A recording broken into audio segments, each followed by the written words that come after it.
So may nagtanong kung ano daw intake kong course sa college. So hindi po ako nag-college. Hindi po ako nakapagtapos ng college. O naistipan ko yung college pero isang araw lang po ito yung ID ko. Simula nung putik, paano ba?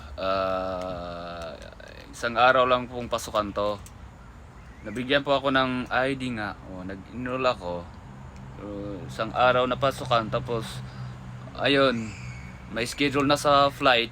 Di ko na pinagpatuloy ito. Sayang nga. Nakapag-college pa nga sana. Pero ayun, wala pa kasing sigurado kasi may narinig kong mga kwento, may mga nadidelay sa mga flight, minsan cancel pa sa madili sa mga papilis, mga ganun.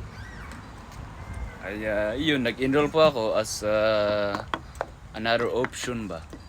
So yun, yung kasamaan nga namin sana dito na susunod sa amin na magfa-flight, kinancel yung kontrata.